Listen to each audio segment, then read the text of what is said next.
Predstavljajte si dolino, ki jo spomladi preplavi vijolična barva jorgovanov. Takšna dolina res obstaja v Srbiji, ob reki Ibar. Po legendi naj bi srbski kralj Štefan Uroš I, ki je vladal med 1243 do 1276, ukazal posaditi jorgovane ob tej poti, da bi pokrajina spominjala na domovino njegove žene. S to zanimivo zgodbo sem želel nakazati tudi idejo, kako bi lahko morda praznovali 8. marec prihodnje leto, na kakšen način. Žena Štefana Uroša I je bila kraljica Helena Anžujska Jelena, ki je živela približno med 1236 in 1314. V zgodovini pa ni zapisana le kot kraljeva soproga, ampak ko je leta 1976 sin odstavil, tako rekoč svojega očeta, kralja Uroša seveda, je Jelena samostojno upravljala Zeto in nekatere primorske dele države in je imela pri tem precejšno politično avtonomijo. Ustanavljala je samostane, med drugim samostan Gradac, podpirala prepisovanje knjig ter po zapiskih nadškofa Danila II. Spodbujala tudi izobraževanje deklet. Če smo se torej že dotaknili dneva žena, se lahko danes 10. marca dotaknemo tudi dneva mučenikov. In v šali dodamo, da življenje srednjeveških vladarjev, to zdaj ne vidite, ker imam to zapisan v navednicah, ni bilo vedno lahko, ker če smo iskreni, verjetno velja še danes to. O tem obdobju in širšem zgodovinskem kontekstu pa nam bo več povedal naš predavatelj Miloš Klemen Mahorčič, izvoli. Hvala lepa, hvala lepa. Ja, Jelena je bila vsekakor izjemna ženska in moram reči, da ne glede na to, da Balkan velja za eno tako, recimo bolj mačistično regijo, je pri mnogih vladarjih, vključno z bizantinskimi, pa tudi bolgarskimi in srbskimi, bila ženska tista, ki je dejansko iz ozadja večkrat vlekla poteze.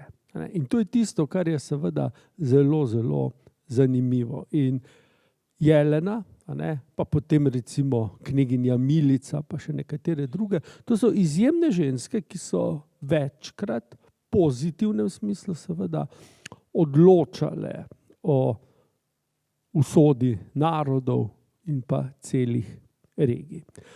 Torej, mi smo se zadnjič ustavili pri Urošu I. oziroma Štefanu Urošu, enemu najbolj pomembnih vladarjev v zgodovini Srbije. Smo že tudi omenili, kako dolgo je vladal in omenili, da je bil seveda zelo vešč diplomacije in da je znal dobro izkoristiti ta trenja, mi bi rekli, na južnem Balkanu, torej južno od Srbije. Imamo Nikejsko cesarstvo, imamo Epir in Bolgarijo. In bomo videli, Bolgarija seveda najprej z Epirom opravi po letu 1230 in potem seveda je bila preveč oslabljena, da bi lahko od tega kaj imela. Namreč 10 let potem, po tej letnici, imamo seveda tukaj dogodek, ki je zelo pomemben, torej pridejo Mongoli, ki seveda naredijo veliko škodo Bolgariji, tako da ta ne more ne vem kaj od tega imeti, od svoje zmage in seveda tukaj zdaj, če smemo reči, stopite na oder Nikejsko cesarstvo in pa Srbija. Torej, to sta dve sili, ki sta tu največ pridobili. Poglejte, tukaj lahko vidimo, kako je pravzaprav se vse skupaj dogajalo. Lahko vidite en grški zemljevid, torej v grščini zapisan, in vidimo, Nikeja se razširi na vso to območje, vse sem do Drača. Od Epira ostane to, Bolgarija pa raj ne bi govorili, tu gor je že Vlaška, Srbija pa potem pridno čaka na svoj prodor na jug. Tule imamo Tesalijo, potem imamo Atensko vojvodstvo, Ahajsko vojvodstvo, Mistro, torej to območje pripada tudi temu Nikejskemu cesarstvu, ki se bo potem na eni točki nazaj spreobrnilo v Bizantinsko cesarstvo. Seveda tisti trenutek, ko bo pač padla tudi krona v njihovo roko, krono mislim, seveda Bizanca, Konstantinopel. Torej, tukaj seveda zdaj pride do zelo pomembnega razmišljanja srbskega vladarja. Štefan Uroš je seveda se zavedal, da pri teh dogajanjih ne more biti križem rok, in se je odločil za podporo Nikeji oziroma cesarju Nikejskemu in kasneje bizantinskemu Mihaelu VIII, paleologu, torej pripadniku te zadnje bizantinske cesarske družine. Zdaj, Uroš je tu seveda računal na to, da bo to vplivalo tako na širjenje Srbije na račun Epira, kot seveda na drugi strani na račun Bolgarije. Glede tega se ni uštel, je pa malo vendarle napako ocenil Mihaela, ki je seveda si želel ne le to svojo Nikejsko cesarstvo razširiti, pač pa obnoviti Bizantinsko cesarstvo. In v tem okviru je seveda Mihael zelo pohlepno gledal tudi proti Srbiji. Ni ga dosti brigalo, da je Srbija neodvisna država za svojo dinastijo, za svojo cerkvijo, pač pa si jo je želel podrediti. Tako kot je bilo nekoč v bolj zgodnjih letih srednjega veka. Poglejte, ko je seveda se začelo kazati, kakšne so namere Nikejskega cesarstva, je srbski kralj takoj sklenil neko drugo zavezništvo. Nekaj čisto drugega. Zakaj se je šlo? Glejte, ko je Nikejsko cesarstvo obvladovalo predvsem ta azijski prostor in je bilo daleč od Srbije, je bilo to v redu. Ko pa je še Konstantinopel padel v njihove roke, je seveda nastopilo neko drugo stanje. Rekel sem, ambicije Bizantincev, zdaj jih bomo spet tako imenovali, so bile velike. Na srečo za Srbijo tukaj seveda so tudi taki, ki jim to nikakor ni všeč. In to je bil seveda kralj Karl I. Anžujski. Danes smo že slišali ta priimek, Jelena je bila njegova sorodnica. Tu gre torej za politično poroko. Torej Karl I. je bil velik nasprotnik Bizanca. Zakaj? Zaradi tega, ker je bil dedič nekdanjih latinskih cesarjev v Konstantinoplu. In to je seveda v njem spodbudilo željo, da si povrne nazaj ta prestol. Čeprav nobenih pravih pravic ni imel, to latinsko cesarstvo je bila neka država, ki pač ni imela kaj iskati tam na pravoslavnem vzhodu, ampak pustimo. Vsekakor je bil Karl zelo pomemben vladar, močan vladar, ki je obvladoval južno Italijo in Sicilijo. Lahko si mislite, da je od Otranta, Otrantska vrata poznate, pa do Balkana približno 79 kilometrov. Torej, zelo blizu. In seveda Karl je bil resna nevarnost za Bizanc in seveda bližnji zaveznik Srbije. Torej, gre za eno tako zelo pomembno, bomo rekli, diplomatsko dejanje srbskega kralja. Torej, Kraljico Jeleno smo omenili. Slišali smo to lepo zgodbo, kako naj bi prišla v Srbijo, kako naj bi srbski kralj v čast svoje žene zasadil bregove oziroma vzpetine nad reko Ibar z rožami in seveda to je bila zelo lepa gesta. Je pa treba povedati seveda, da je bila ta poroka zelo politična. Namreč tukaj ni šlo seveda za poroko s kar tako eno princeso, pač pa seveda pripadnico anžuinske dinastije. Glejte, ta dinastija je stranska veja francoske kapetinške hiše in lahko vam povem, da je v tistem času vladala ne samo južni Italiji, pač pa tudi Provansi, jasno pokrajini Anžu v Franciji, to tudi ime, malo kasneje, pa ne veliko kasneje, pa tudi madžarski. In to je seveda za Srbijo bilo zelo pomembno. In poroka z princeso iz te tako zelo pomembne družine, morate vedeti, da recimo tudi tedanja angleška vladarska hiša, Plantageneti, so bili odcep te družine. Torej, s tem je seveda srbski kralj postal žlahtik, tako rekoč vse kraljeve Evrope. To je bilo seveda nekaj, kar poprej na Balkanu ne vidimo. In ugled Štefana Uroša se je močno dvignil. Torej, bil zelo ponosen, da se je tako dobro poročil in slišali smo, da ni štedel, ko je šlo za ugled njegove žene. Zavedal se je, da bo gospa seveda svojim sestričnam, sestram in kar je še bilo druge žlahte pisala po vsej Evropi, kako dobro seveda se je godi kot kraljici Srbije. To je bila propaganda. Toliko da veste, gospodje, za žene je treba skrbeti. Tako da so kraljice, tudi brez krone. Poglejte, Karl Drzni je sedaj seveda tukaj nastopil kot zaveznik svojega bližnjega sorodnika. Lahko vidimo, kako se je takrat pravzaprav Srbija razširila. Torej, širitev je bila izredno pomembna.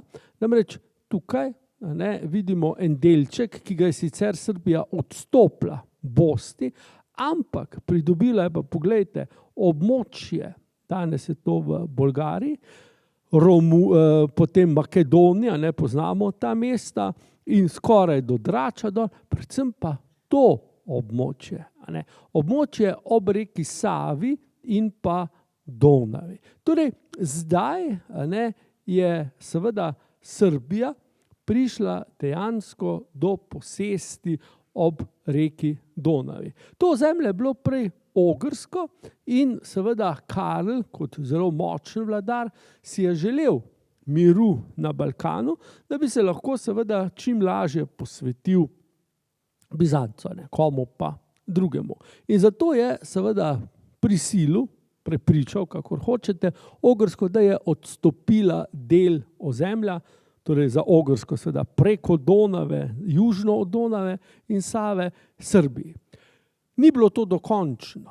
Mi bomo spremljali zgodbo, potem še v 14. stoletje, kako zelo je pravzaprav tukaj pogosto prihajalo do spopadov, ampak Srbija se z tega območja vsaj na dolgi rok ne umakne več. In vidimo, v tem delu, zdaj na novo osvojenem, je tudi današnja prestolnica Srbije, torej Beograd. Poglejte, zanimivo je, da sedaj pride tudi do povezave med obema prestoloma. Torej, princ Štefan Dragutin, eden od otrok Uroša, se zdaj poroči z ogrsko princeso, torej hčerko Štefana V. Ogorskega. Nisem jaz kriv, da so sami Štefani. Očitno je bila moda takrat taka. Vemo, da sveti Štefan je prvi krščanski kralj Ogrske in potem vidite, da jih je vsaj 5 da je bilo so se vsaj 4, pa če bi šli kam drugam, a ne po Balkanu, spet Štefane našli. Torej, gre za zelo popularno ime. Torej, ta povezava je seveda zelo zanimiva, spet seveda politična, kaj bo pa drugega. Je pa seveda zanimiva, ker vidimo, da se tudi naslednji rod, torej sinovi Uroša I. poročajo z pomembnimi evropskimi dinastijami. Torej, Srbija ni bila tam neko balkansko zakotje, pač pa je seveda na tem ženitvenem trgu, če lahko rečem, kotirala zelo visoko. Namreč kralji, taki kot so bili, seveda niso svojih hčera kar tako dajali za mož nepomembnim ljudem. Torej, princ Štefan Dragutin je imel eno samo težavo. Bil je skrajno nepotrpežljiv. In tako se je odločil in leta 1276 očeta, ki je sedel na prestolu že 40 let, vrgel.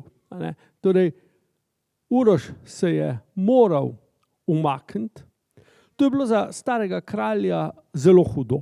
Namreč vemo, to, kar smo slišali zadnjič in to, kar sem še danes povedal, da je bil zelo dober kralj, zelo uspešen, praktično ni naredil ničesa narobe in na koncu je seveda dobil nič od hvaležnosti. Vrgli so ga s prestola, vemo, da je šel v samostan, vidimo v samostan Sopočani in tam umrl. 1 leto kasneje, od žalosti. Nihče mu ni stregel po življenju, dejstvo pa je, da je to seveda naredilo velik vtis na vse, ne samo na Srbe. Na eni strani je to veliko povedalo o novem vladarju, pa seveda tudi o tem, da nihče ni tako zelo visoko, da bi bil nedotakljiv. Tudi taki velikani kot Uroš I. Poglejte, tukajle imamo pa eno zanimivo fresko, na katerih sta 2 najstarejša sinova Uroša I, Dragutin in Milutin. Mi bomo zdaj zaradi boljšega razumevanja naredili tako, da bomo seveda pustili te Štefane Uroše, ki so spredaj, pri obeh dveh, pač pa bomo rekli Dragutin in Milutin.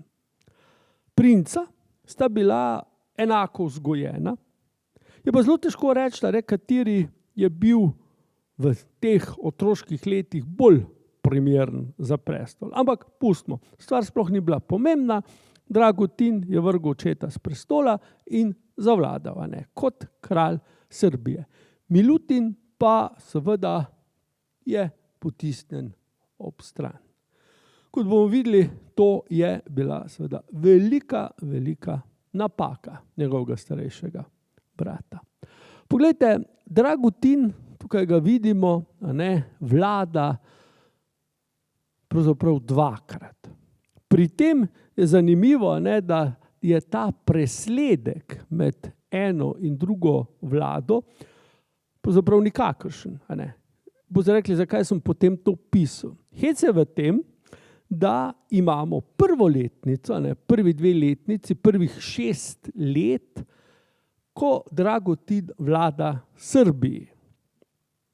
Potem pa mnogo dlje, vidite več kot 30 let, vlada nekemu drugemu kraljestvu, ki ga takrat še niti ni bilo, ki so ga ustvarili pravzaprav posebej zanj. In Srbi, po letu 82 vlada pa Milutin kot eden sploh največjih vladarjev na Balkanu tistega časa. Torej, oba 2 brata sta bila zelo sposobna in kar je zanimivo, na eni točki sta si skočila v lase, potem sta pa sodelovala v dobro družine in v dobro Srbije. In tukaj, gospod Vernik lepo omenil, je bila mati tista, ki je stvari v roke vzela, oba 2 potegnila k sebi, jo oštela in rekla, da naj data že mir in naj si razdelita oblast. In sta si jo. in sta lepo ostala vsak na svoji strani meje in sta delovala skupaj proti nasprotniku. Torej, zelo zanimiva zgodba. Torej, kot smo slišali, je po tem, ko je postala vdova, kraljica Jelena dobila zelo visoko apanažo. Zeto in Travunjo. To so danes območja Črne gore, pa tam okrog Dubrovnika. In kot smo že slišali od gospoda Vernika, je imela zelo veliko oblast. Ne toliko v smislu, da bi dejansko sama pobirala davke, pa še karkoli drugega, ampak bila je neka avtoriteta. Delno zaradi svojega rodu, delno seveda zaradi svojega položaja in zaradi tega, ker je bila edina, ki je lahko ta dva razborita mladca, Dragutina in pa Milutina, držala vsak sebi. In v Srbiji dejansko ni bilo inštitucija, ki ne bi kraljice matere, tako jo moramo zdaj imenovati, cenila. In Jelena je seveda znala to izkoristiti v dobro Srbije. Tukaj lahko povem, da je Jelena kasneje postala celo svetnica. Namreč, ko je Jelena prišla v Srbijo, seveda spremenila vero, postala je pravoslavna in kasneje je srbska cerkev povzdignila v svetnico, kar je, bom rekel, končno edino pravilno. Če so ostali Nemaniči bili svetniki, je ta gospa, ki je bila, ne vem, kakva je bila po značaju, je bila res svetniška ali ne, ampak kot politik je bila pa izjemna. In glede na to, da so Srbi svetništvo bolj po tej liniji delili, je vsekakor si zaslužila tudi ta nimb okrog glave. Poglejte, Karl I, sicilsko-neapeljski, je vsekakor z skrbjo gledal, kaj se dogaja v Srbiji. Tukaj je tudi on bil tisti, ki je moledoval pri svoji žlahtnici, naj naredi red med bratoma in da bi seveda se vse skupaj čim bolj hitro razpletlo, je posredoval in pomiril Dubrovnik in Srbijo. Torej, vemo, kaj se je dogajalo. Spet enkrat je Dubrovnik pozabil davke plačati, Srbi so jih z vojsko skušali na to opomniti in potem so se malo tepli, potem pa seveda Karl Sicilski posreduje in naredi mir. Da boste rekli, zakaj? Kaj je bilo Karlu seveda do tega, da je posredoval v tem spopadu? Zelo veliko. Namreč Karl je planiral napad na bizantinsko ozemlje. Zdaj seveda njegovi vojaki iz Neapeljskega kraljestva in Sicilije do Balkana plavati niso mogli. Srbija ni imela ladjevje. Ladjevje na Balkanu sta imeli dve državi. Benetke, s katerimi je bil Karl milo rečeno v spopadu, in na drugi strani seveda Dubrovnik. In dokler se je Dubrovnik seveda boril z Srbijo, ni bilo šans, da bi posodili kralju ladje. In seveda, dokler je bila v Srbiji zmeda, pa vojna z Dubrovnikom, ni bilo šans, da bi srbska vojska se poenotila pa korakala skupaj s Karlom nad Bizanc. Tu je šlo za eno tako lepo zasnovano idejo, ki v končni fazi sicer ni prinesla kaj posebej dobrega.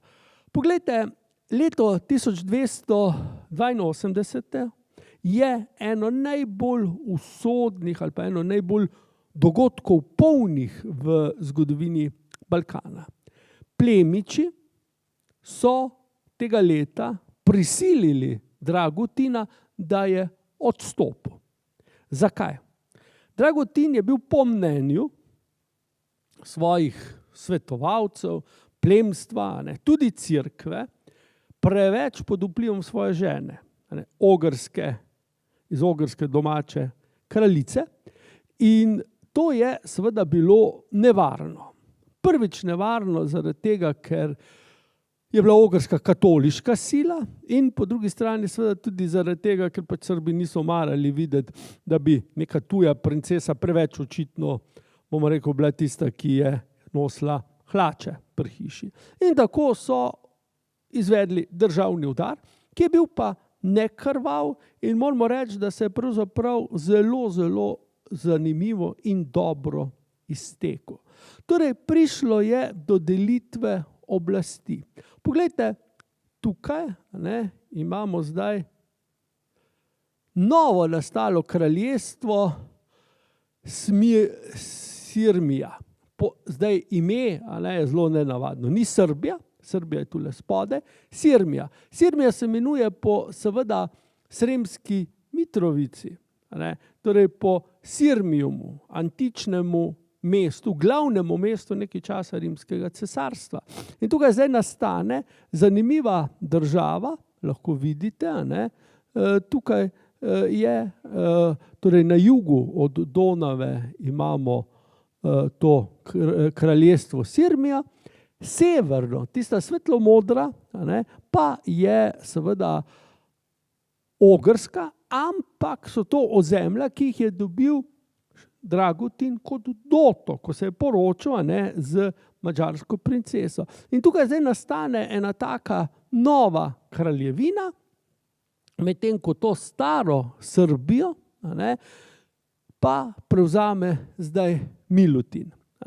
Torej, Srbija se zdaj pravzaprav vsaj na papirju, če ne dejansko razširi preko Donave, torej v Banat, Bačko, Srem, to, kar seveda formalno ni bilo del Srbije, potem vse do konca Prve svetovne vojne, in na drugi strani Dragutin ostane kralj. To je bilo mu zelo pomembno. Po drugi strani pa so Srbi dobili zdaj vladarja, ki jim je bil precej bolj simpatičen, in ta vladar zdaj seveda vlada kot pravi kralj Srbije. Bil je sicer Milutin mlad, ampak je ogromno obetal. Tukaj ga vidimo na desni strani. Torej Dragutin prvi, Milutin drugi za njim. In zdaj se začne seveda spet novo zlato obdobje. Torej obema bratoma je uspelo vladati dolgo in dobro. To je seveda zelo, zelo pomembno. Poglejte, najprej se bomo dotaknili vlade kralja Dragutina. Dragutin je, zdaj smo rekli, vladal temu, kar je danes severna Srbija in pa južna Vojvodina. In tedaj je seveda si zbral novo prestolnico in zato se je odločil za Beograd. Prvič v seveda srbski zgodovini je Beograd postal glavno mesto. Ne moramo reči, da je od takrat naprej bil ves čas glavno mesto, niti slučajno. Prestolnica se je seveda večkrat menjala. In tudi seveda Beograd, če smo čisto natančni, ni bil glavno mesto Srbije. Bil je glavno mesto te sirmijske kraljevine, torej to nadomestno kraljestvo, ki je nastalo za Dragutina. Je pa to seveda samo po sebi omevno, da se je kralj tukaj naselil. Namreč Beograd, tisti del, ki ga poznamo na Ušču, torej Kalemegdan, kot bomo najbolj enostavno poimenovali, je že od pradavnine naprej naseljen. Zakaj? Ja, tam imate dve veliki reki, Donavo in Savo, in tista točka je strateško pomembna. Mi se o tem ne bomo toliko pogovarjali, oziroma smo se že.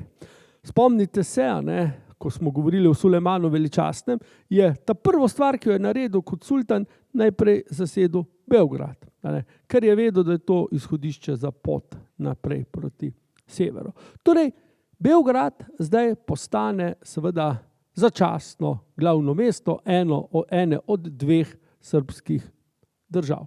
In to je seveda zelo, zelo zanimivo. Drugo, kar je seveda zanimivo, je to, da je Beograd dobil tudi svojega katoliškega škofa, katoliško stolnico, tukaj imate katoliško cerkev v Beogradu, to ni tedanja stolnica. Zdaj, seveda, zakaj? Preprosto zaradi tega, ker je seveda Dragutin vladal etnično in versko mešanemu ozemlju in se ni mogel privoščiti, da bi lahko bil v sovraštvu z polovico svojih podložnikov. V vsakem primeru pa je to nekaj nenavadnega, če gledamo z vidika ta prave Srbije. Ampak pustimo. To je bilo za Dragutina vsekakor zelo, zelo pomembno. In mu je uspelo ustvariti eno tako zelo enotno državo, kjer so ga podpirali vsi, ne glede na to, ali so bili pravoslavci, ali so bili katoličani. Poglejte, zanimivo je, da je Dragutin, ki je zdaj seveda v imenu ogrskega kralja upravljal tudi z večjim delom Bosne, potegnil eno zelo zanimivo potezo.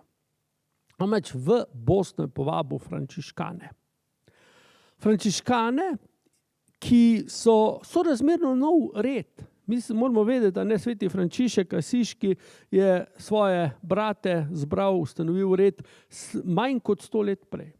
In frančiškani seveda so bili zelo pomembni v načrtu, ki ga je zasnoval Dragutin in ki je dobil soglasje tako papeža kot ogrskega kralja, kot tudi pravoslavne cerkve. Vsi so se s tem strinjali. Zakaj? Poglejmo mi frančiškane. Frančiškani so bili novi in vemo, da o frančiškanih govorimo kot o uboštvenem redu. Torej, bili so ubogi.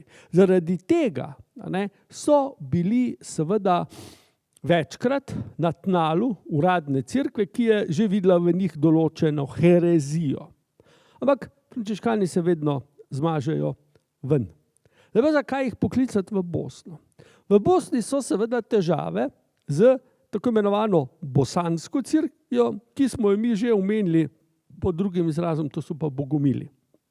Bogomili so pa pridigali kaj? Ja, točno to kot frančiškani. Torej, revna cerkev, duhovniki morajo delovati med svojimi učicami, ne živeti po palačah in fajn jesti in piti, pa še kaj drugega početi.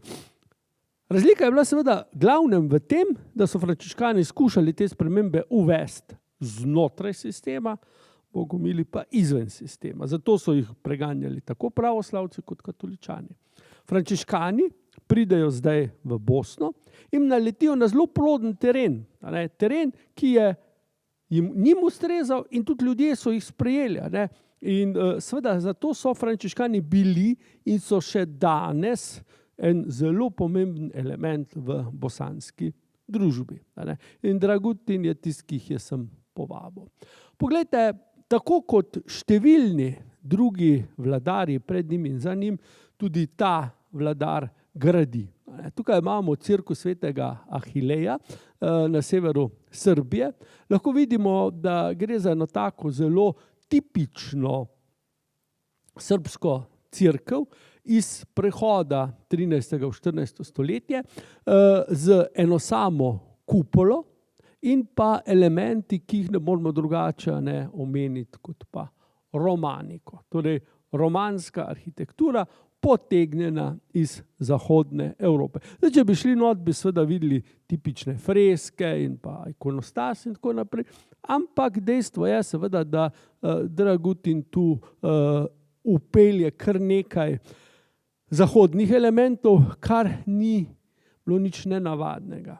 Njegov brat, Milutin, bomo videli, naredi enako. Poglejte, v času po letu 1300 pride na Ogrskem do vojne. Vojne za prestol. Dinastija Arpad, torej Arpadoviči, ko jim tudi pravimo, je izumrla. Torej prva ogrska dinastija izumre. In zdaj se seveda po Evrope skoči v lase, kdo bo vladal naprej. Med tistimi, ki so imeli največ možnosti, je bil tale gospod. Robert, Karl Robert. Že obe imeni nam povesta, da pravzaprav to ni bil Madžar, bil je Anžuinc, sorodnik neapeljskega kralja. In Robert je dobil zdaj močno podporo v Dragutinu. In mu pomaga, da se seveda Anžuinci za približno 100 let usedejo na ogrski prestol. Poglejte, tukaj lahko vidite,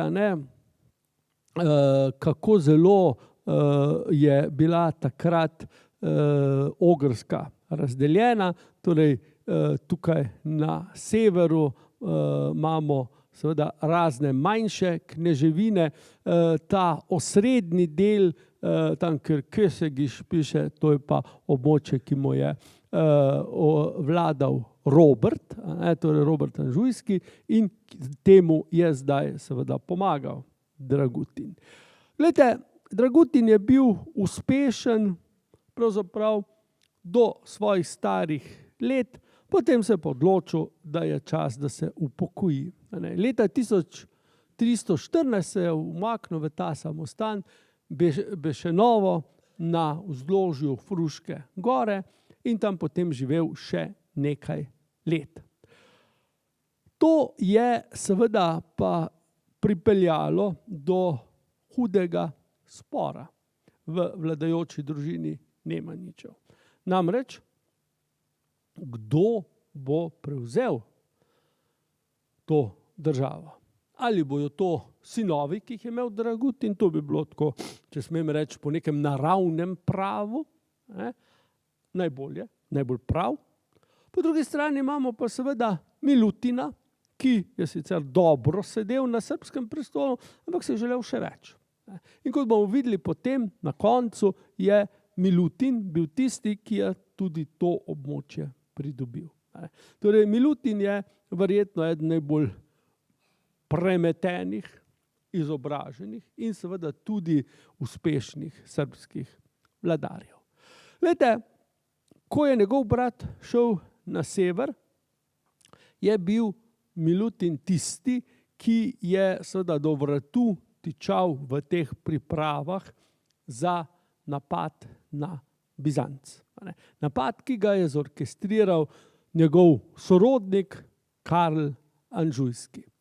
Ampak Milutin seveda je imel čisto svoje načrte in glede na to, da je bil mlad, nepopisan list in ki se je želel dokazati pred svojim plemstvom, je takoj prišel v akcijo in zasedel Skopje. Skopje je bilo že enkrat prej v lasti Nemanjićev, ampak so ga potem izgubili. Torej, Milutin je to popravil in Skopje je postalo zelo pomemben člen v verigi srbskih mest in kot bomo videli, nekoč postane tudi glavno mesto srbskega cesarstva. Poglejte, Mihael VIII tudi umre leta 1282. Tukaj vidimo Mihaela z ženo in pa naslednikom. To je seveda v bizantijskem cesarstvu povzročilo huda trenja in posledično seveda je bil Bizanc šibak. Milutin je bil tako rekoč v nizkem štartu in takoj, ko se je razvedlo, da je bizantijski cesar umrl, je se pognal iz Skopja po Vardarju proti morju, proti Egejskemu morju. To so bile stare sanje Srbije in Milutin je bil na tem, da seveda te sanje tudi dosanja. In gledajte, naslednje leto je Milutin zasedel mesto Kavala. Kavala ob Egejskem morju, tisti, ki boste šli spomladi, potem junija, v severno Grčijo, si bomo tudi Kavalo pogledali, se bomo Milutina spomnili. Torej, mesto je zelo pomembno, ker je lepo utrjeno, vidite ta grad, obzidje, in Kavala je seveda bila zelo pomembna za Srbijo. Torej, Srbija je zdaj imela posest, pristanišče na Egejskem morju. Je segala od Jadrana preko Balkanskega polotoka do Egejskega morja. Bomo videli, da to sicer ni trajalo ne vem kako dolgo, Bizantinci potem Kavalo dobijo začasno nazaj, ampak za Milutina je bilo to seveda dovolj, da se je dokazal, da je velik vojskovodja. In poglejte, ni bil primeru. Leta 1984, torej šele 2 leti, je na oblasti zasede Drač. Mesto Drač je seveda eno najbolj strateško pomembnih mest na obali Jonskega morja pravzaprav blizu tam, kjer se Jonsko morje prilije v Jadransko. In je bilo že od antike naprej zelo pomembno.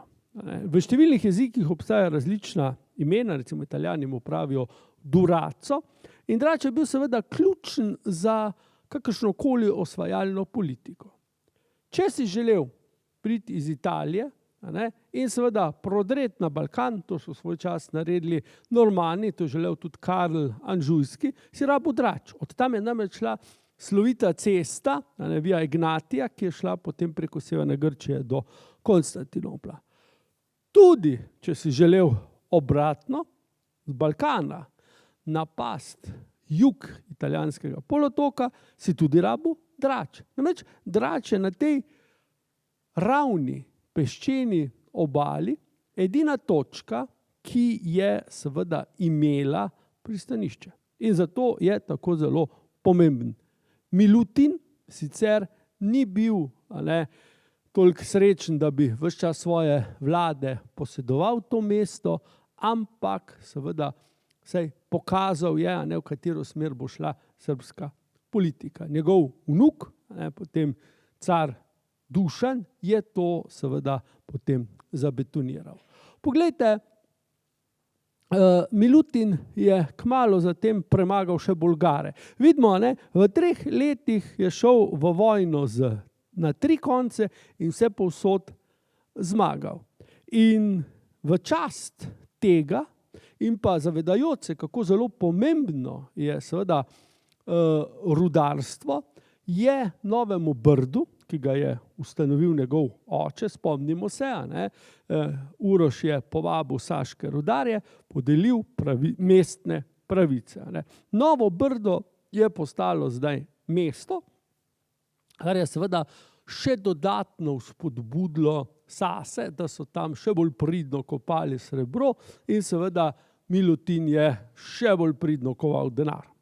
Torej, naenkrat denar sploh ni bil več problem. Torej, najdbe srebra so se kar vrstile in direktno so ga predelali v kovance. Kovance visoke kakovosti.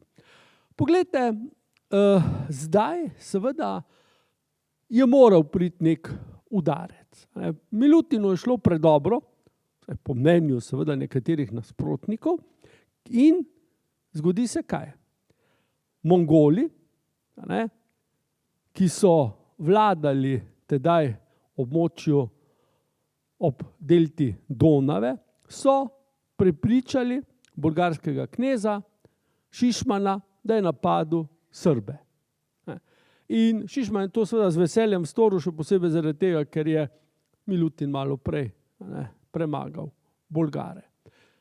To je seveda bilo zelo pomembno, ampak Bolgari so hitro ugotovili, da sami ne bodo zmogli. In zato so na pomoč poklicali samega Kana, torej Kana Zlate horde, to je bil Batu Kan, ki je pomagal Bolgarom v boju proti Srbom. In to je seveda bilo zelo pomembno, ampak, in to je seveda ključno na koncev, so seveda bili Srbi tisti, ki so bili zmagovalci. Torej, Milutin zasede Vidin. To je trdnjava v Vidinu, zelo, zelo trdna. Vidin je danes v Bolgariji, tam na koncu Đerdapa, če rečemo, da je začetek Đerdapa v Srbiji, tam od Golubaca naprej, potem je na koncu Đerdapa, tam na meji med Romunijo in Bolgarijo, ta trdnjava, tole mesto, in Milutin ga je zdaj zasedel. To je bilo seveda za Bolgare nekaj zelo hudega in so seveda skušali na vsak način še več Mongolov vplesti v to dogajanje. In gledajte, kaj se zgodi zdaj. Tisto, kar nihče ni pričakoval. Milutin je še Mongole premagal. Zdaj pa seveda, gledajte, stvar je bila taka. Milutin je bil gotovo ponosen, vesel, ne vem, kaj bi še rekel, ko je ugotovil, da je zmagovalec. Ampak hkrati se je te zmage strahotno ustrašil. Zakaj? Glejte, Mongolsko cesarstvo je v tistem času segalo od bomo rekli, današnje Koreje, pa do sem, do Balkana. Na njegovem čelu, sicer je sedel daleč tam v današnjem Pekingu, je bil veliki Kublai Khan, najbrž največji vladar vseh časov. In Milutin se je dobro zavedal, da je to samo mala praska za mongolski imperij in da če seveda bojo te novice prišle Khanu, velikemu Khanu na ušesa, potem bo najbrž prišel z vojsko in bo z Balkanom in vključno seveda Srbijo konec. Torej je bilo treba nekaj narediti. In Milutin svojega sina, princa Štefana Dečanskega, prepriča, da obišče Mongole. Redko kdaj v zgodovini se je zgodilo, da je vladar, ki je zmagal v bitki, poslal na neko, če smemo tako reči, misijo, pomirjevalno misijo svojega sina in bodočega vladarja. Pa se je vendarle to zgodilo. Mongolom, Batu Khanu je to bilo všeč. Batu Khan je seveda bil v veliki zadregi. Kako pred svojimi vojaki upravičiti, da ga je premagala neka mala Srbija. No in zdaj se seveda tule kot, bi rekli, deus ex machina, kot neki z neba dol, pojavi ta princ in se v imenu očeta, torej zmagovalca, pokloni poražencu. To je bilo točno tisto, kar je bilo treba narediti. Batu Khan je bil zadovoljen, lahko se je šopiral pred svojimi vojaki, je rekel, lejte, pa vendarle smo mi zmagovalci, če ne bi bili, zakaj bi se Srbija nam klanjala, ampak Milutin je vedel. Zmaga je zmaga, izgled je pa izgled. Batu Khan je ohranil videz zmagovalca, ampak vsi so vedeli, kdo je ta pravi zmagovalec. To je seveda močno utrdilo Milutinovo moč, njegovo oblast in dejansko je izgledalo, kot da je pred njim vse odprto, da pravzaprav nima več nikogar, ki se bi mu lahko pravzaprav zoperstavil. Kako zelo je seveda Milutin verjel v to svojo moč, je lep dokaz poroka z princeso Simonido Paleologovo. Torej, gre za princeso iz vladajoče cesarske hiše. Mi smo rekli, Jelena je bila iz kraljeve hiše. Ta je bila pa seveda iz cesarske hiše. Višje, seveda, njima nič sploh ne mogli seči in ta poroka je seveda samo kazala, kak ugled je Srbija imela na Balkanu. Roko na srce, seveda Bizanc leta 1999 še zdaleč ni bil več to, kar je bil nekoč, bolj životaru kot živo in biti cesar Bizancu je bila takrat bolj kazen kot pa neka čast, ampak v očeh pravoslavnih prebivalcev Srbije je bila to še vedno princesa iz vladajoče cesarske hiše, Porfirogena, kot bi temu rekli, rojena v škrlatu. In to je močno dvignilo seveda ugled srbskega dvora. Namreč princesa ne le, da je bila seveda pravega rodu, pač pa je seveda na drugi strani prinesla sabo tudi zelo omikano kulturo, navade, ki so bile izredno nad srbskimi. Lahko rečemo, da je močno pripomogla k dvigu splošne kulture v Srbiji. Torej, tukaj lahko vidite njeno krono oziroma repliko, nažalost, hranijo v Beogradu, v zgodovinskem muzeju. Zakaj pravim, da je replika, originale so potem uničili v času, ko je bila Srbija pod osmansko vlado. Vidimo pa, da gre za zelo mojstrsko delo iz zlata, biserov, dragih kamnov, torej v vsakem primeru gre za nekaj zelo dragocenega. Poglejte, okoli leta 1300 je Srbija seveda obsegala ozemlje, ki je bilo sicer malo manjše kot pa na začetku Milutinove vlade, ampak seveda to ga ni kaj posebej motilo, ker je pa seveda to ozemlje bilo precej bolj trdno in pa seveda njegova moč je bila precej večja. Zdaj seveda pride do enega dogodka, ki ga je vsekakor treba omeniti. Milutin je seveda bil na vrhuncu svoje oblasti. Njegov ugled je bil izreden. In zdaj pride leta 1312 pismo iz Konstantinopla. Njegov tast, bizantinski cesar, mu piše: na pragu, na meji njegove države se pojavijo osmanski Turki. Neka čisto nova sila. Osmanska država nastane namreč leta 1299. In zdaj so seveda prve turške čete že prišle do Dardanel. Tukaj vidimo Dardanele in Milutin je bil seveda naprošen strani Bizance, da pošlje svojo vojsko pomagati. In to je tudi storil. Preden sicer, da so Srbi prišli, so se Osmani že umaknili, tako da enega neposrednega spopada ni bilo. Je pa ta dogodek seveda pomemben, ker nam govori, kaj se bo še seveda dogajalo v prihodnosti. In kakorkoli, osmanski Turki bodo na koncu potem grobarji Srbije, Nemaničev in pa tudi seveda kasneje Lazarovičev in Brankovičev. Glejte, spomnimo se, da je prišlo leta 14 do upokojitve Milutinovega brata. Dragutin je takoj ukrepal, Dragutin je šel v samostan. Ni ga več brigalo, kaj se bo dogajalo, Milutin pa takoj zasede celotno njegovo posest, vključno z Beogradom. To je bilo nekaj, kar je seveda bilo tako kot biku mahati pred glavo z rdečo cunjo. Namreč Dragutinovi otroci so bili proti temu, Ogrska je bila proti temu in seveda Milutin je tvegal marsikaj slabega. Ampak, kot bomo videli, se je tudi tokrat rešil. V Srbiji je bilo seveda kar nekaj ljudi, ki so bili proti temu. Rekli so, to pa ne gre, pa le treba spoštovati nečake, ki imajo pravico do dedovanja, in med temi, recimo temu bolj naivnimi in malo bolj, recimo, poduhovljenimi, je bil tudi prestolonaslednik Štefan Dečanski. Štefan je bil zaveden v nek upor proti očetu, ki se je končal zelo slabo.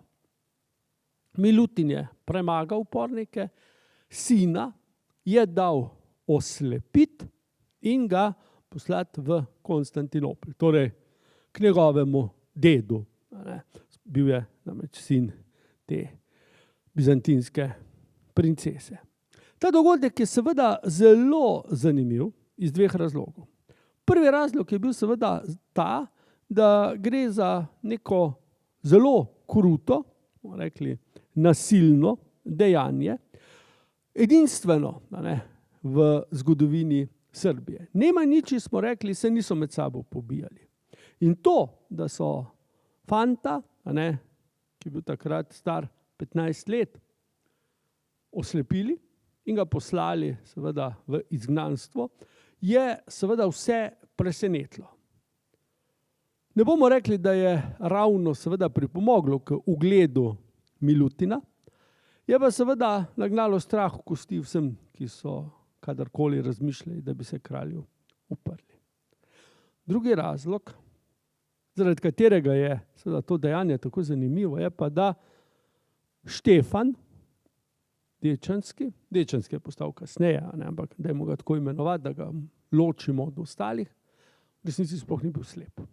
Namreč ta oslepitev je bila bolj zaigrana kot pa realna. Namreč rane, ki so nastale, tu je šlo seveda za oslepitev z žarečim železom, so bile površinske in se v bistvu niso prav nič dotaknile vidnega dela. In po nekaj mesecih odlične zdravstvene oskrbe je Štefan spregledal. Ne, da bi o tem kdorkoli vedel. To je ostala njegova tajna. pa še kako zelo pomembna tajna.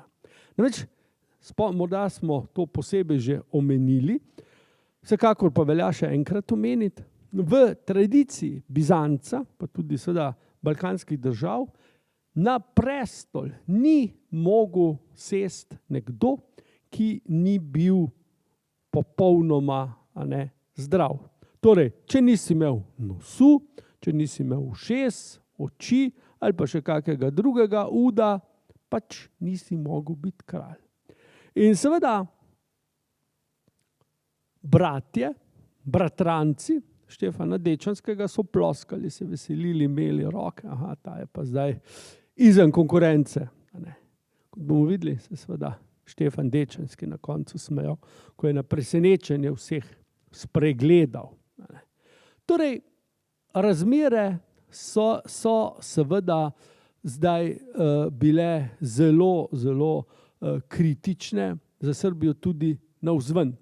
Namreč, s tem, ko je Srbija zasedla območje tega Sirmijskega kraljestva, ki je mu prej vladal Dragutin, je seveda prišlo do tega, da je zdaj pravoslavni vladar, in to zelo pravoslavni vladar, vladal katoličanom. Kralj Robert je seveda si želel ta ozemlja nazaj in je tukaj povabil papeža, novopečenega Janeza 22. Janez 22. je bil ta drugi papež po vrsti, ki je za Avignona vladal. Spomnimo se, Robert je bil Anžujc, torej Francoz, papež tudi, skupaj sta napovedala zdaj križarsko vojno Srbiji, na kar se je Milutin odzval seveda s preganjanjem katoličanov, ki jih ni bilo malo. Torej, katoličani so bili zdaj nezaželjeni element, če hočete neka peta kolona, in ali so zbežali, ali pa jih je čakala zelo neprijetna usoda. Same Srbije to ni kaj dosti prizadelo, čeprav imamo seveda poskuse z različnih strani. Filip Taranski, še en Anžujc iz Neapeljskega kraljestva, tokrat je popeljal Albance k uporu. Ta upor ni uspel. Res je, da je Milutin izgubil Drač, ampak tista ozemlja, ki jih je imel v Albaniji, so mu ostala. In to je seveda bilo zanj glavno. Robert I. kljub vsemu pride čez Donavo, zasede Beograd in okolico, torej območje, ki mu rečemo Mačva, in seveda ta teritorij povrne ogrski državi. Glede na to, da tu ni šlo za neko ozemlje, ki bi bilo dlje časa srbsko, tudi ne moramo govoriti o neki hudi izgubi. Zdaj, proti koncu svoje vlade, da bi vendarle se razmere doma, v lastni družini uredile, je seveda prišlo do vrnitve Štefana Dečanskega. Oče ga je poklical nazaj, ga pomilostil in zdaj so seveda vsi razmišljali, da se bo ta fant mirno umaknil v samostan, že itak je imel veliko zanimanja za cerkev, zakaj Dečanski, ker je Dečane ustanovil, ta sloviti samostan, visoki Dečani, in vsi so mislili, to je ena taka, mi bi rekli zdaj, dobronamerna poteza, da se seveda pomirijo razburjenja znotraj Srbije. Kot bomo videli, se ni tako vse skupaj odvilo. Glejte, proti koncu svojega življenja je Milutin izdal rudarski zakonik. Kopiral je zakonike, ki so jih imeli Sasi doma, torej na Saškem, potem je recimo podelil Novemu Brdu magdeburške mestne pravice, Magdeburg mesto v Nemčiji je znano potem, da je imelo zelo tako, bomo rekli, natančno zapisane pravice mesta v odnosu do vladarja, torej cesarja, in take pravice zdaj seveda tudi Novo Brdo dobilo. Torej, Milutin je naredil vse, da bi seveda bili Sasi zadovoljni in da bi mu čim več srebra nakopali. In to se je seveda tudi zgodilo. Poglejte, razvoj rudarstva v Srbiji na Kosovu je bil izreden. Torej, poleg seveda Novega Brda, takrat nastane tudi nam zelo znana Trepča, severno gor od Prištine, če nekaj drugega jo poznamo iz dogodkov v razpadu Jugoslavije, in še drugo. Torej, tukaj se zdaj ni več kopalo samo srebro, svinc, cink, zlato, baker. Torej, Srbija je, kot je izgledalo, kar ležala na rudninah in vse to je zdaj seveda teklo v blagajne srbskega kralja. In glejte, imamo podatek, v tem času je Srbija nakopala 20% vsega srebra v Evropi. To je ogromno. Če pomislite na velikost Srbije in seveda pomislite na velikost Evrope, 20% je ogromno. Torej lahko vidimo, da je bil Milutin seveda iz tega ven eden daleč najbogatejših vladarjev tega prostora in da je to čisto neprimerljivo z velikostjo njegove države. Veliko bolj bogat je bil, kot bi recimo temu smel biti. Marsikateri vladar mu je zavidal vso to bogatstvo. Poglejte, tukaj je pa zdaj Milutin naredil eno, bom rekel, tako hecno potezo. Tukaj je en njegov kovanec, vidite, da gre za zelo kvalitetno delo. Zdaj, kaj je zanimivo? Glejte, v tistem času po vsej Evropi ni bilo bolj priznane valute, kot so bili beneški kovanci. Torej, Benečani so imeli premat, tako kot smo mi njega dni seveda varčevali v markah in šilingih, tako so seveda tisti, ki so hoteli ohraniti vrednost svojega premoženja, varčevali v beneških novcih. Namreč ti novci so sloveli po dizajnu, kar ni nepomembno, in pa seveda tudi po čistoči srebra. No, Milutin pa je zdaj seveda začel kovati tako rekoč identične novce. Seveda za svojo podobo, ampak dizajn, teža in seveda vrednost sta bili enaki. To je seveda Benečane razjezilo, ne samo Benečane, še koga drugega. In Milutina so zdaj grdo upravljali po celi zahodni Evropi, čeprav v bistvu pač ni naredil nič takega. Njegovi kovanci so bili kvalitetni, enako srebra je bilo v njih kot v beneških. Na nek način je uvedel, mi bi rekli, menjalni tečaj 1:1. In to je bilo seveda že zadost, da se po vsej zahodni Evropi dvigujejo, kako bo to slabo vplivalo na gospodarstvo po Evropi in tako naprej. Vrhunec vsega skupaj bomo videli sledi potem čisto na koncu. Milutin je bolj kot je seveda se bližal smrti, bolj je seveda deloval na nek način prestrašen v odnosu do zunanjega sveta. Verjel je, da bojo katoličani izvedli udar proti njemu, zato jih je preganjal. Ne samo tiste na severu, vemo, da je tisti del itak zdaj Ogrska dobila nazaj, pač pa predvsem v Primorju. Primorska mesta, če hočete, Skadar, pa potem Kotor, pa Budva, pa še katero drugo, vsa ta mesta so imela močno katoliško skupnost, ki je zdaj seveda bila na udaru. No, Milutin je umrl naravne smrti leta 1321 in je bil pokopan v tem samostanu. To je samostan Bansko, malo severno od Trepče, malo severno od Kosovske Mitrovice. Rekel sem, je bil, namreč ni več tu pokopan. Samostan je dal zgraditi posebej zase, kar vidite danes, precej žalostna podoba. Jaz moram reči, da sem bil, bilo to 18. leta, sem bil v tem samostanu in moram reči, da je znotraj popolnoma prazen. Vse freske so bile uničene, tako da so nekaj na novo naredili, in ga komi držijo pri življenju. Da ne bi kdo mislil, niso bili Albanci tisti, ki bi ga uničili, pač pa so bili kasneje osmanski Turki.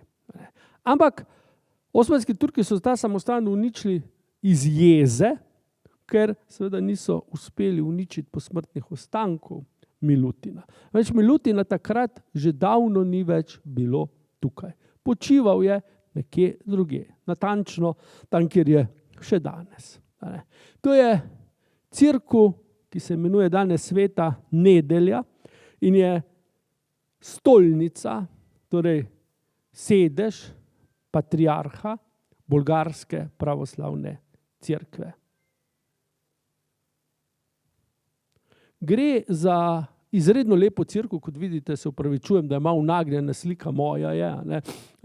Tisti, ko ste bili z mano v Bolgariji spomladi lani, veste, je bila maša, ko smo se tule oglasili, tako da smo bolj na hitro mogli obiskati. Torej v tej prečudoviti cerkvi, ki malo spominja na Hagijo Sofijo, je danes pokopan Milutin.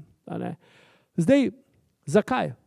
Glejte, po bitki na Kosovem polju leta 1389 so Milutinove posmrtne ostanke odnesli v Trepčo. Tam so bili na varnem. Ko pa so seveda Osmani dokončno poradirali Srbijo, so ga prenesli v Sofijo. Sofija in tamkajšnji patriarh so imeli v Osmanskem cesarstvu vendarle dovolj moči, da so to zaščitili. Tedaj so to cerkev poimenovali Kraljevo cerkev, ker so tu pokopali kralja. Srbskega kralja, seveda.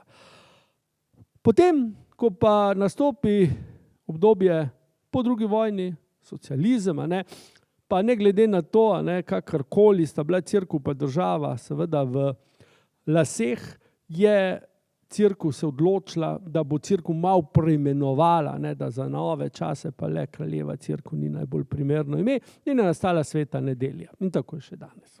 Milutin pa še danes počiva v tej cerkvi. Torej, za Srbe je to ena huda bol, namreč eden njihovih največjih kraljev počiva v tujini. Sicer ne daleč, od srbske meje, ali ipak, Sofija pač ni Srbija, ne več, nekoč je bila.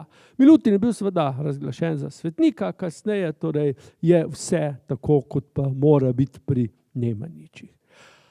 Kakšna je bila njegova dediščina? Izjemna.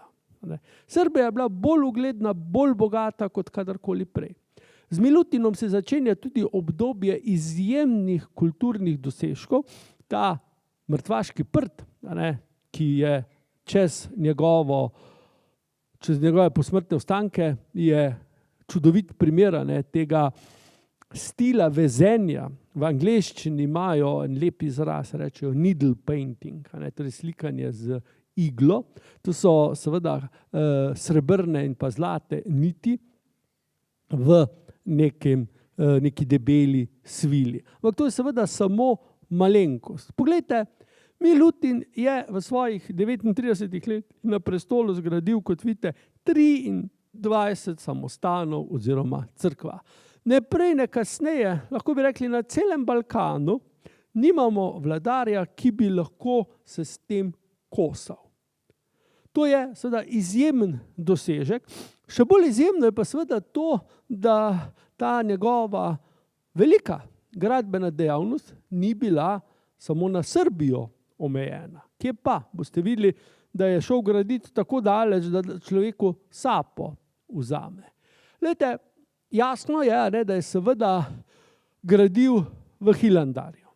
Hilandar je seveda srbski samostan na Atosu, ustanovil ga je ustanovitelj dinastije, ki je tam tudi umrl, pa Sveti Sava, pa tako naprej. In Milutin je rekel, stara cerkev ni v redu, torej dajmo zgraditi novo. In je zgradil to cerkev, ki jo vidite, zanimiva, ker je grška, ker je po stilu grška, ni srbska. Srbske cerkve so bile drugačne. Pravoslavna ja, ampak tukaj imamo lep primer neke pozne, bizantinske arhitekture. Potem pa, verjeli ali ne, Milutin gre graditi v Jeruzalem. Torej tisti Jeruzalema, ne, v Izraelu. Tu ustanovi samostan svetih nadangelov. Samostan je še danes. Še danes je v rokah Srbske pravoslavne cerkve. Moram reči, da imam enega znanca, enega kriminalista, ki je Srb po rodu in je bil lani v Jeruzalemu in je ta samostan našel. Se je zelo težko ga najti, ker je zelo tak mali, ampak je rekel, da ga je našel in da je bil prav presenečen.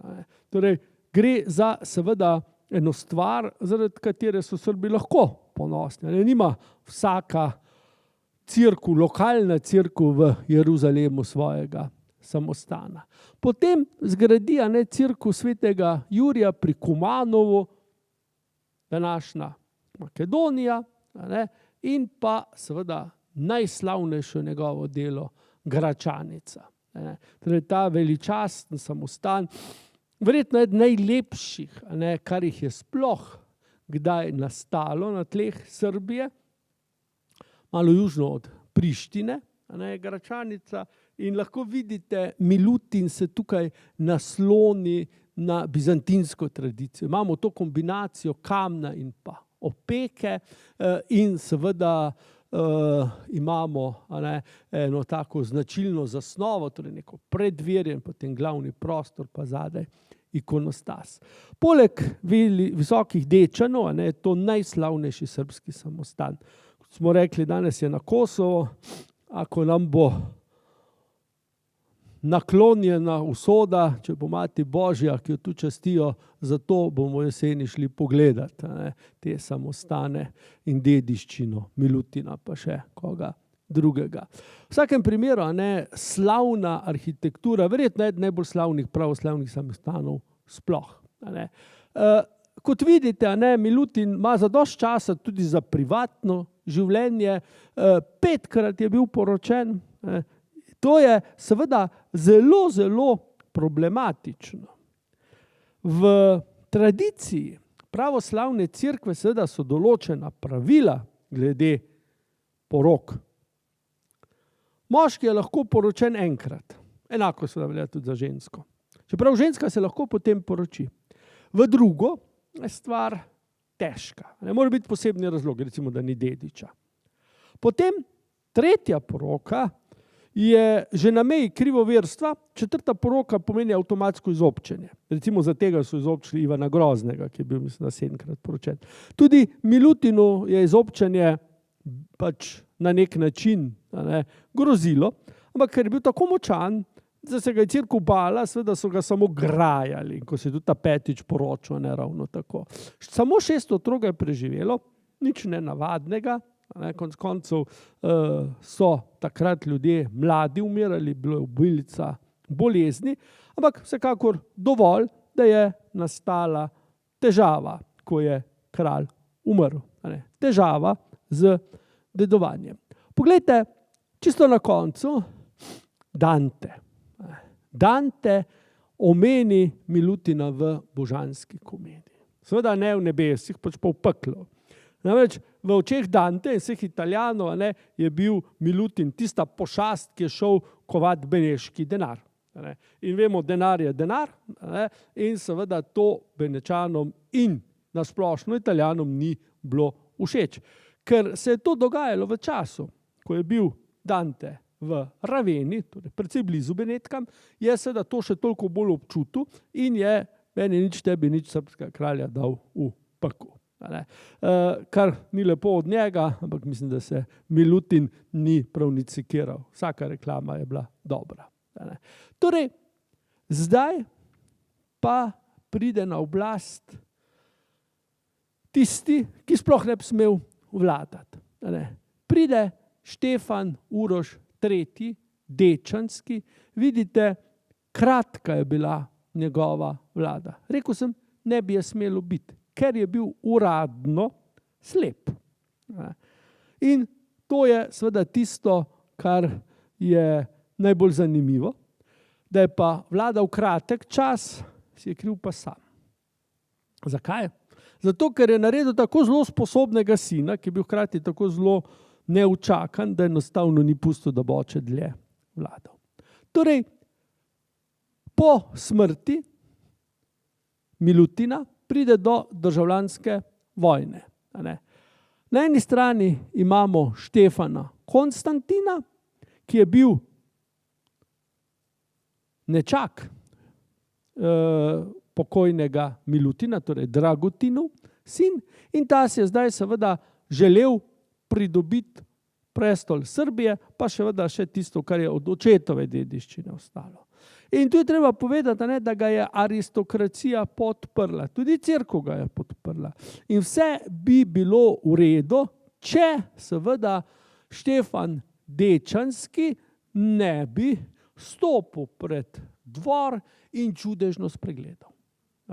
Torej, gre za seveda dobro zaigran teater. Štefan je bil seveda že daleč od tistih nekaj mesecev, ko je bil res slep, in je perfektno videl, če smo že ravno pri tem. In seveda, ko so ljudje to videli, še kaj čudež, Bog ga je izbral, ta bo naš vladar, in vidimo na tej sliki, to je grafika po eni sliki iz 19. stoletja, in seveda vsi vidijo v njem Božje delo. Torej, nobene težave. Štefan je bil pameten, oziroma želel je ravnati pametno.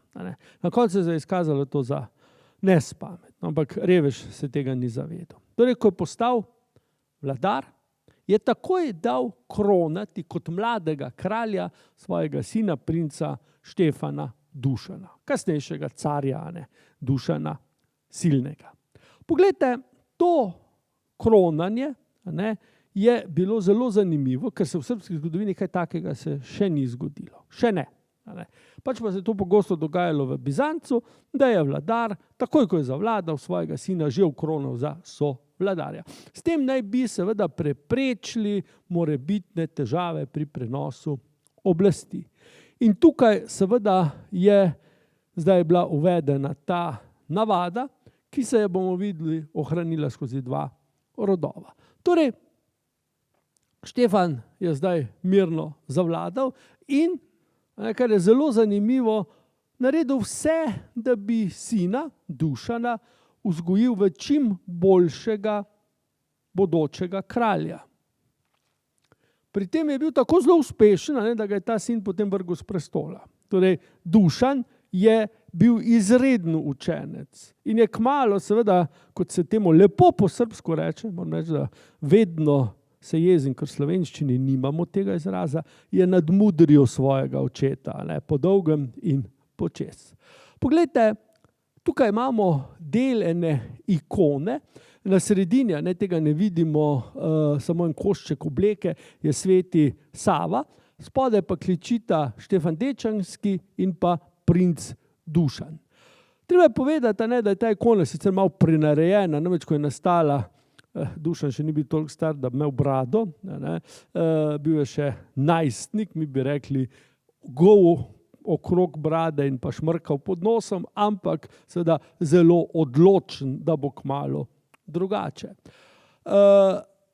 Kot je seveda tudi že bilo v navadi marsikje, je oče rekel, naj se sin nauči vladati, in ga je poimenoval za namestnika v Zeti. Spomnimo se, ta Zeta, današnja Črna Gora, je bila vedno neka, tako mi bi rekli, apanaža, ki jo je dobil ali prestolonaslednik, ali pa, če se spomnite kraljice Jelene, je dobila ona kot vdova to apanažo.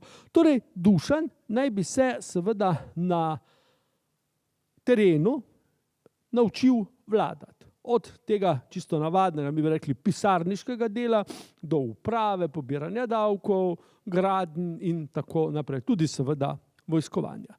Torej, mi lahko rečemo, da je Dušan vso to znanje vpil kot suha goba.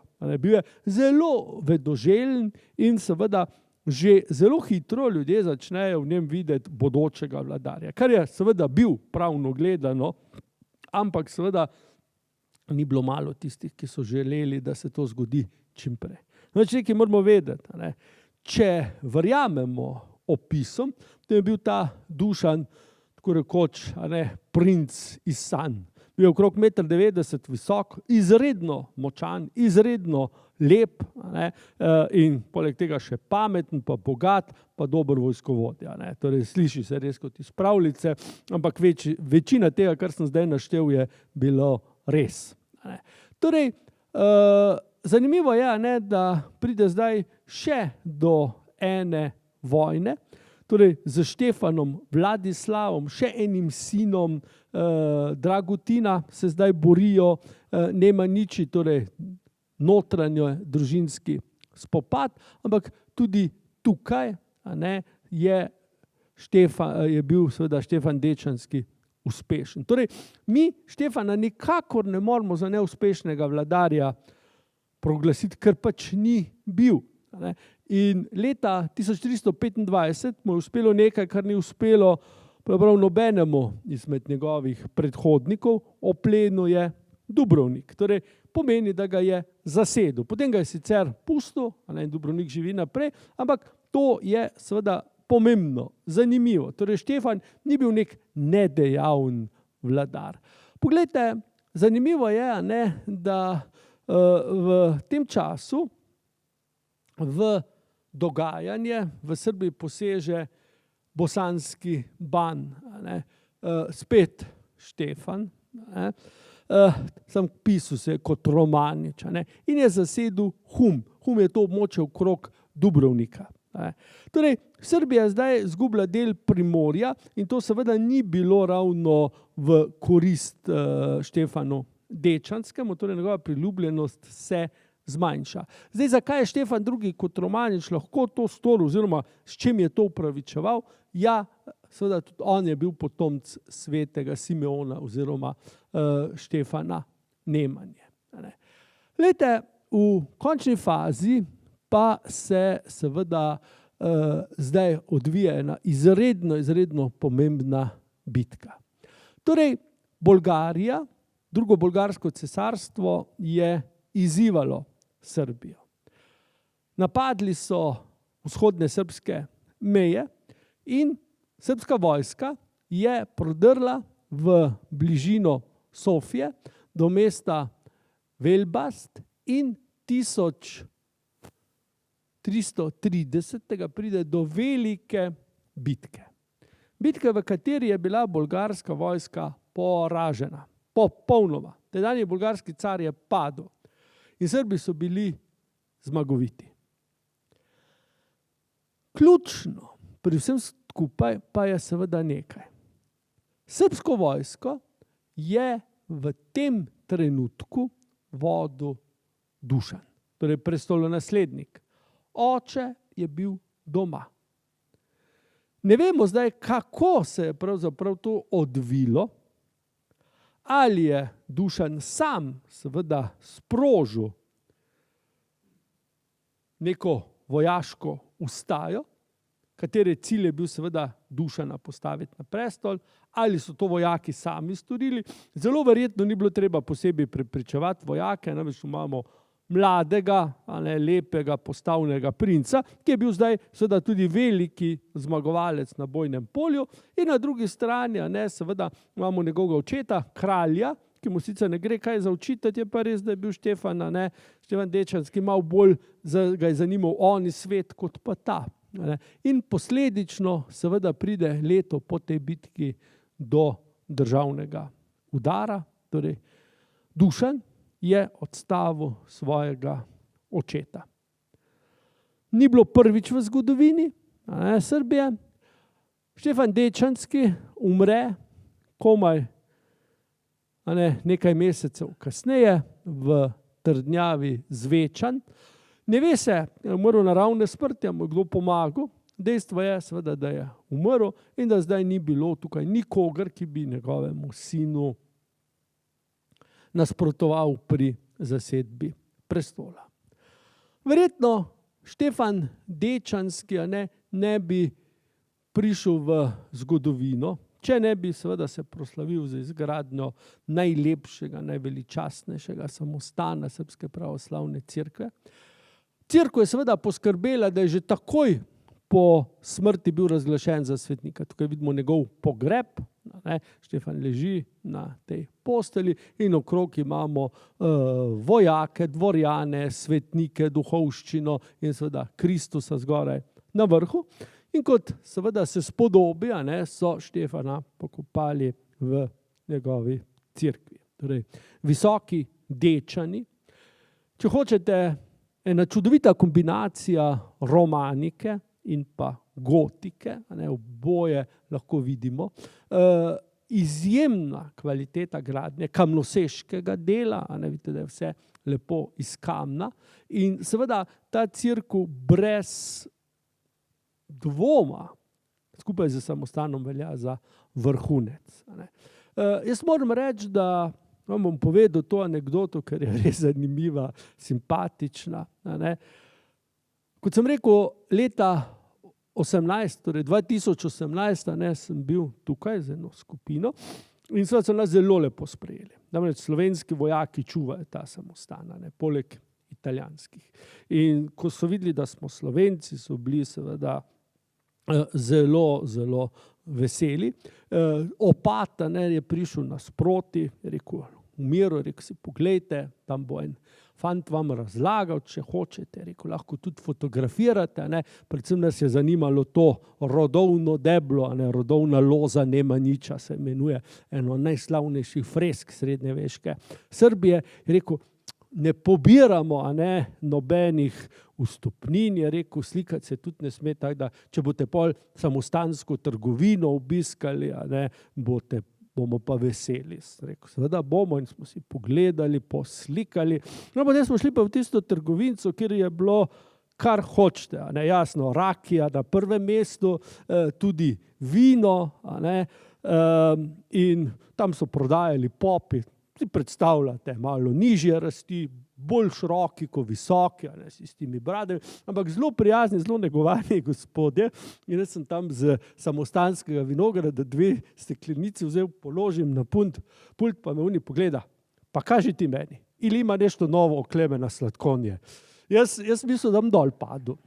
Torej, tam na Zakotju, sredi Kosova, je takrat seveda, spomnite se tisto put in put out, to je bilo tudi tam veliki hit med samostanskimi zidovi in jaz sem kom izjeclal nekaj, ker mislim, tudi če me vprašal, ne vem kaj, bi prej znal odgovoriti kot pa to. Torej, moram reči, da je samostan res nekaj sijajnega, in ne glede na to, kako je vladal Štefan Dečanski, je za sabo pustil spomenik, ki je neki wow.